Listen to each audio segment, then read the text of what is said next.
Hello everyone, welcome to Scorched Toys at anymoon.com's review of Bandai's 160DX YF29B RB Custom Perceval toy. This is the 5th YF29 release for Bandai. Even though it's called the Perceval, it's the same thing as the Durandal. Essentially, this is an Osamu YF29 reissue with a different head. So, a little spoiler alert there. This toy was released in July 2015 for 17,000 yen, and is the first YF29 to be somewhat readily available after release date due to basically people's limited knowledge of this custom at all. It is directly from the Macross 30 video game. It never appears in any animation, and while that's true of most YF29s that are released so far, this one in particular seems to be drawing the least amount of clamor. The toy comes with 3 fixed post hands, a dagger, a pilot, a gun attachment piece, which I'll get to in a moment, the display stand, and instructions. For those of you unfamiliar with YF29 toys, I'll quickly run through the basic features that you should expect. You have integrated landing gears, you have an articulated tow bar in the front, and we'll go ahead and collapse these right now, and close up the landing gear doors so you can kind of see how they function. Note that there are spinning wheels, and they do lock forward in place. So that is nice. The gun attaches.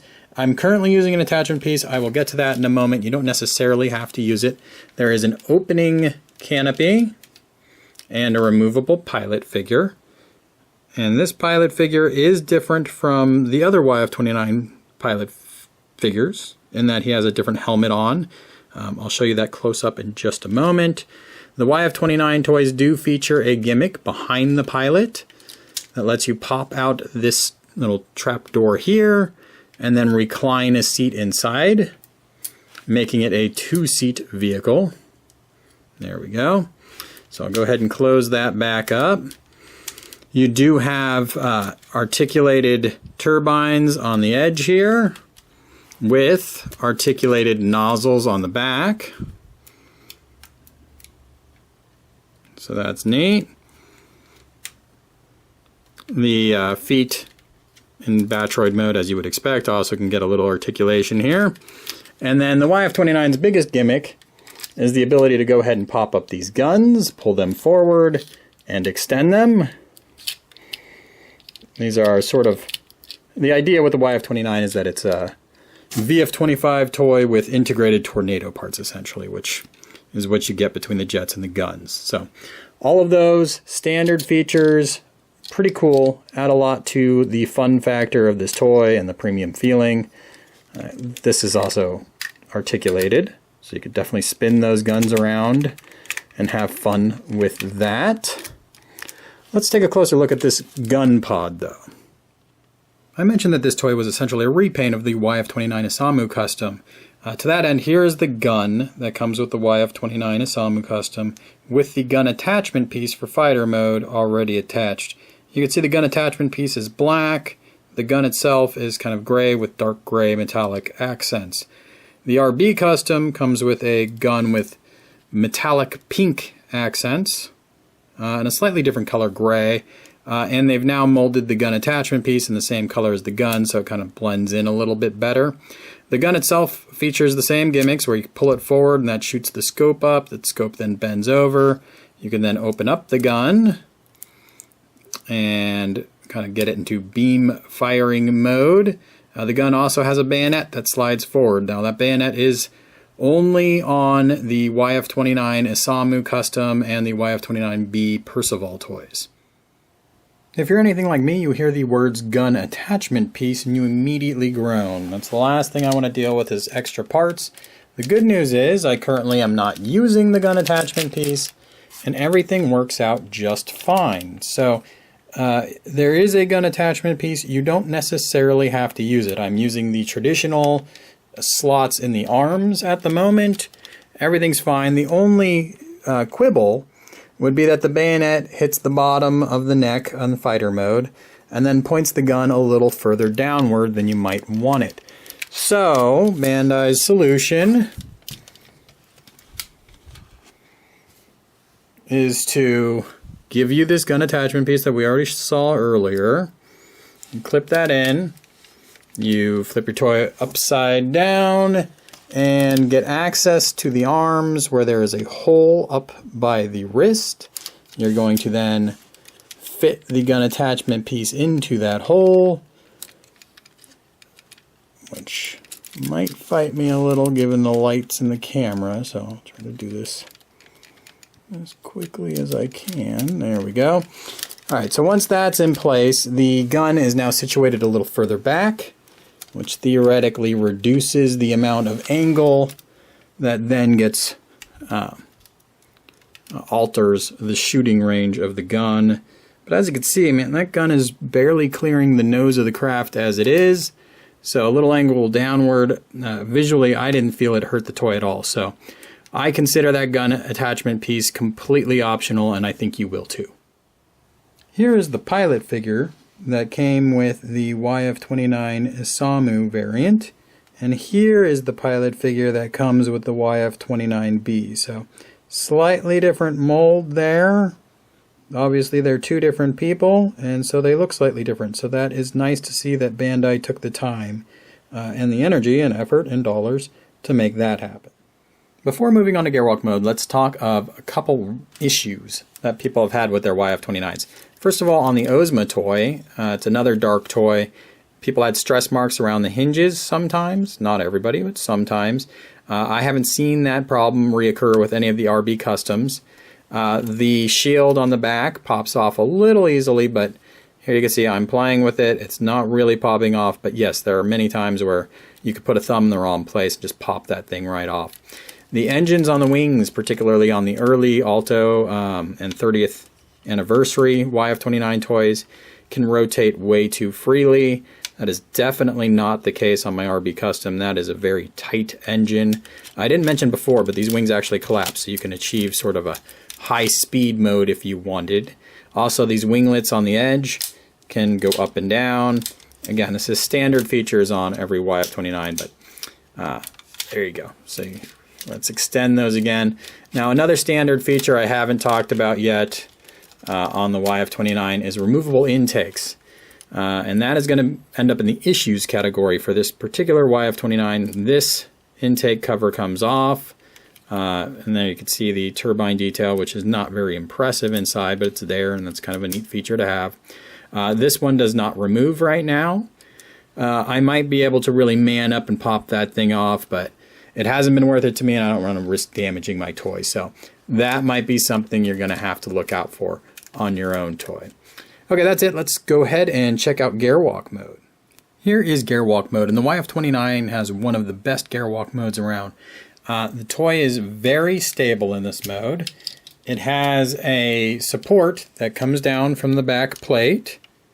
It's difficult to see right there.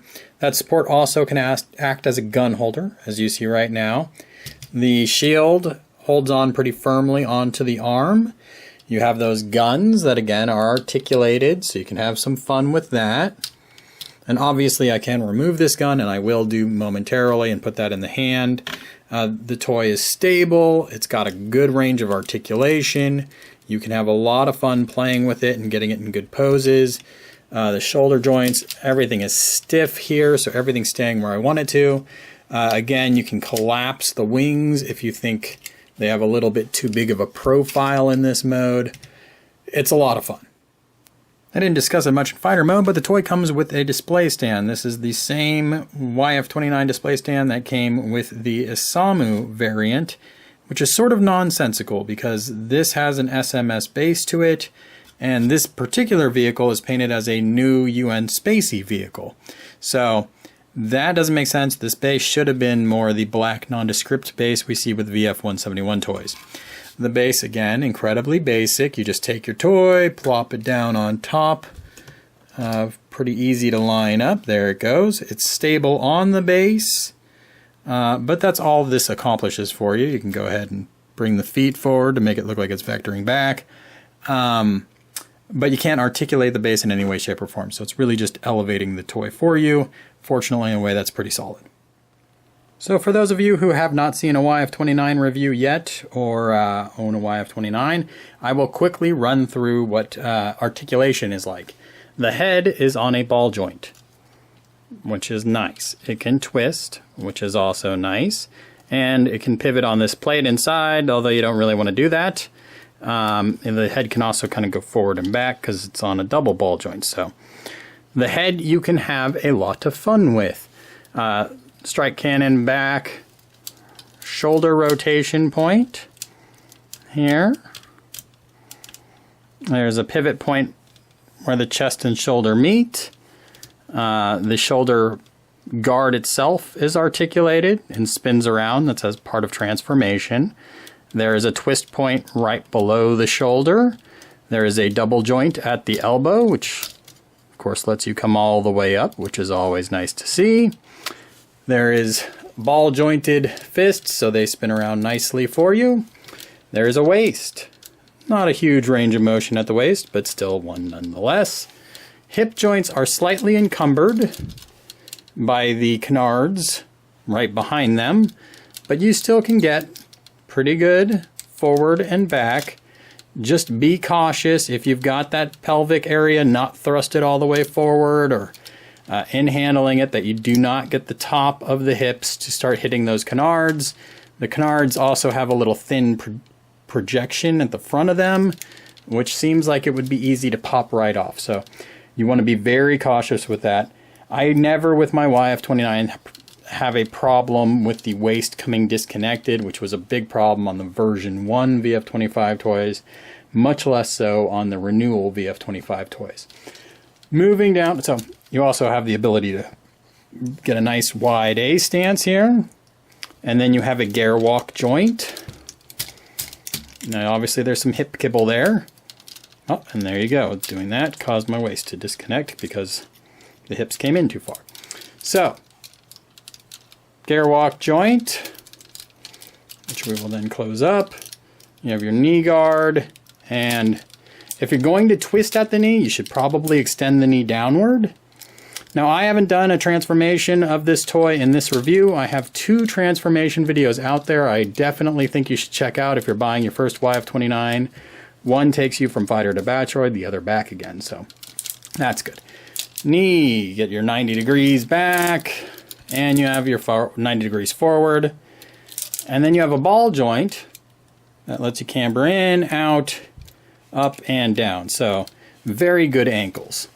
Overall, this toy is a ton of fun to handle, provided it doesn't get loose on you, which is a definite possibility. So let's talk about some flaws here. You've probably noticed that my head lasers are warped. Now, I hear that I can heat my head lasers up and then cool them off, and they will regain their factory positions, which is cool if it's true, but annoying nonetheless.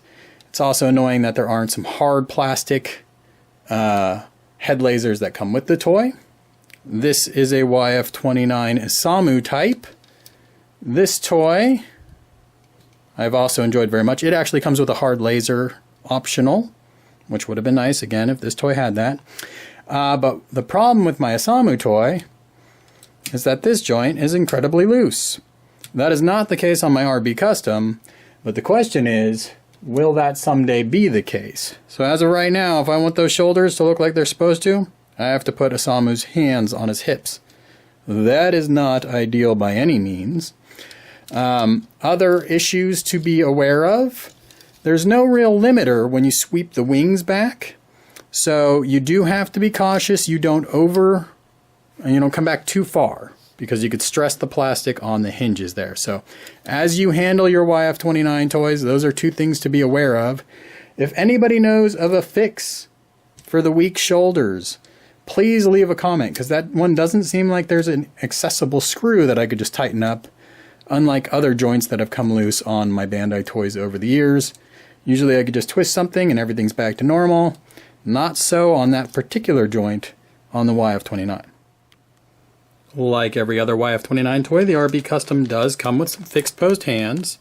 I'm not actually going to put them on the toy because really I don't feel like they do much better than the articulated hands, but I will show you that to do that, you would just pull the hand off, and there's a little ball joint there, and you would plug in your new joint, so our new fist or whatever it is. Easily done. Now, also features on every YF29 toy are missile pods in the shoulders. There we go. missile pods. And here, I'll give you a little zoom in here so you can see what they look like. Not the best detail in the world, but I guess could be worse. They have the little red dots painted on them. Also, you have missile pods on the legs, so you just pull this out. And these are on both legs. I'm only going to show them on one here, but you then rotate this that way, rotate this way, and then you're going to try to get a fingernail in there somewhere. Just pull away and open up. And there you can see those missiles there. Again, it's just red dots painted on little black pegs. Not the most convincing missiles in the world. And then we'll do the same thing up on the top. That door is a little tricky in the back there, but there you go. So there you go. Missiles, open. Here, we'll zoom in a little bit here. That's what they look like. So, not the most convincing missiles in the world, but still neat features to have. Obviously, you have the guns on the back. I'll just close these back up. And they can pivot forward in Batroid mode and be kind of like a strike cannon was on the VF1 toys. So that's cool also. If you're new to the YF29 toy or VF25 renewal toys, you might not be aware of the gimmicks involved with the shields. The shields have a drop-down fist guard that you use in fire mode that then collapses for Gearwalk and Batroid modes, and it has a little trap door in the front that then allows you to slide in the included dagger for storage. So there you go. Now the dagger is being stowed inside the shield. I can go ahead and put it on and it'll be stored there. Or of course I can pop it open and slide that dagger back out by getting a little fingernail in there, pulling down, and then obviously the toy can hold the dagger just like it would the gun. When using the included display stand, you'll find that all it really does is elevate the toy. It's a little wobbly, a little wiggly, but otherwise sturdy, holds the toy up. It does eliminate the waist articulation because it attaches the back of the toy to the front of the toy, so you don't get quite that little tiny waist twist that you have when you don't use the display stand. At 24 centimeters tall, you'll find that the Bandai DX YF29 toy plays very nicely with other 1/60 scale Macross toys. I have always been a huge fan of the YF29 since its debut as an Alto Custom. I continue to be a fan, although I was very let down by the QC issues I've had with this toy, being the bent head lasers and that intake that is frozen shut. I was also very let down when I pulled out that Isamu YF29 and found the shoulder joints so loose. So a couple of things to look out for. I still recommend this toy, assuming you're not going to get one with the QC issues I've found. And again, there's allegedly a pretty easy fix for those crooked head lasers, so that helps a lot too. If you've had some experience with long-term durability on the YF29, definitely leave a comment. Let me know how things are going. Check out anymoon.com for my full article, and as always, thanks for viewing.